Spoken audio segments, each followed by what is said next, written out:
Hey all, Hibber here. So today we're checking out the Exeter, so don't forget to subscribe and comment and share and like and all that stuff. And I'm running an agile build on my Exeter like I always do, and I've said this a few times. I think this is the best value premium cruiser in the game. It's not very expensive, it's at tier 5, and it can just do anything pretty much. So if you don't have this ship, I highly recommend it. It is, in my opinion, the best cruiser at tier 5 because it's just got so much utility. You've got heals, which is unusual at tier 5. You've got a sonar, which is, par for the course at tier 5, which is a pretty good sonar. And you've got smokes. And if that's not enough, with an agile build, you've got really fast rudder, 3.3 seconds. That's really fast for tier 5. And you've got single fire torpedoes. Really useful in many situations. And you also got the improved British acceleration. So you've got a really agile cruiser down here at a tier where agile cruisers really aren't a thing.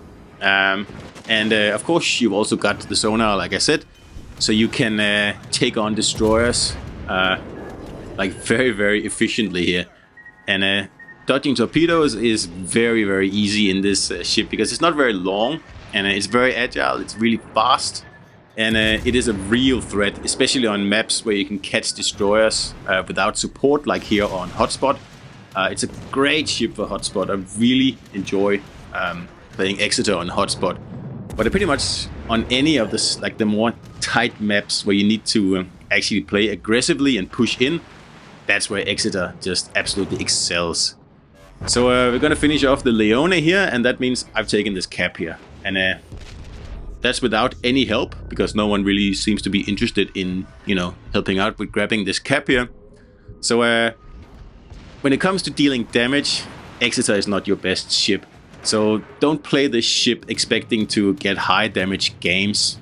That's not what it's about. It's about utility. It's about helping out your team.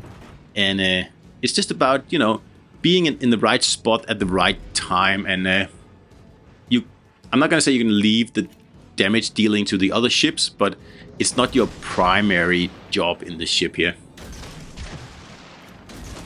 As opposed to the other British light cruisers, this is a heavy cruiser. It's got 203mm guns, and it's actually okay armored. I mean, you don't want to show broadside in this cruiser, but you don't want to show broadside in any cruiser, so you cannot really hold that against Exeter.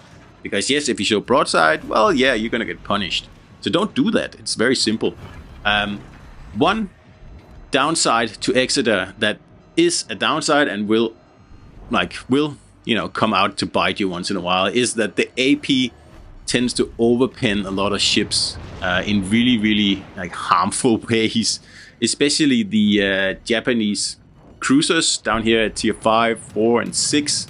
Even when you catch them, like super broadside. Yeah, I don't know. The fuse just seems to be really long on Exeter, so chances are that the AP shells will just go straight through the cruisers and I assume explode on the other side, because overpens is like a real problem in this ship here. So that's another reason that if you can, stick with high explosives, because at least you're not going to get overpens on those. So I'm definitely not saying not to use AP, that's not what I'm getting at here, but I'm just saying that if you use it, you should be prepared for, disappointment sometimes, because it is a little bit finicky. They are, heavy cruiser shells. This is tier 5, and most other ships is quite like lightly armored, so overpens are a definite possibility. So I will just underline again that if you don't have Exeter, then I highly suggest that you buy it. I mean, it's cheap. It's like sometimes it's on sale for 5, 6, 7, 8,000 doubloons, and it's definitely worth that because you get a lot of cruiser for your money here. Like, it's a heavy cruiser, super agile, lots of tools, lots of things you can do. Like, for example, here, sit in your smoke, defend the cap, get those torps out, and then use the quick acceleration to get out of dodge before things get too hot. that's how the ship is like just really pleasing to play. I particularly like how you can use those single-fire torpedoes to, you know, carry out surgical strikes. I mean, sometimes you'll miss, just like I'm missing that Hayek there. But other times, those single-fire torpedoes is exactly what is needed to get you out of a tight spot down here at tier 5, where people aren't really that used to ships that are able to fire single torps. And as you'll see here, if you get those light cruisers, you know, slightly angled, not too angled, but also not, you know, full broadside, you will be able to citadel them at some point. I mean, we are getting this Ramat here at some point, but you will have to time your shots. If you shoot at cruisers like flat broadside, you will most likely overpin. Like, see how this guy here is slightly angled.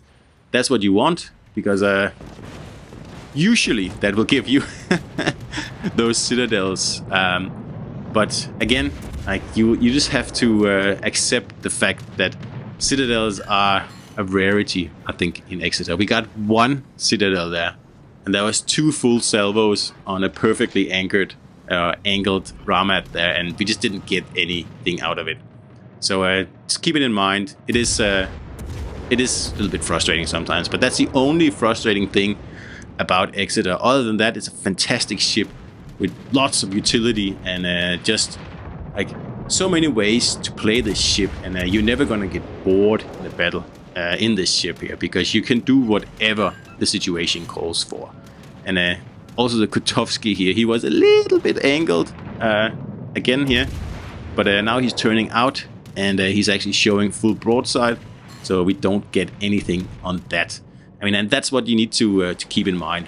And if you can live with that, then Exeter is, in my opinion, the best cruiser down here at tier 5, and it's definitely the best premium cruiser at tier 5, if not the best premium cruiser in the game.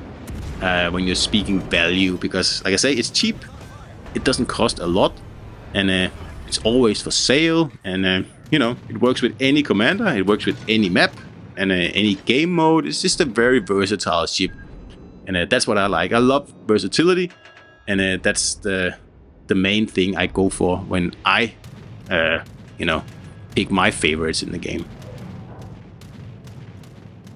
So if you watch here, the game is just about to end, but you see in a minute a carrier will pop up, and I happen to have AB loaded, and had I actually got my shots off here and you know, actually hit the carrier, I would bet you I would get all over pins, and that's the thing you need to keep in mind.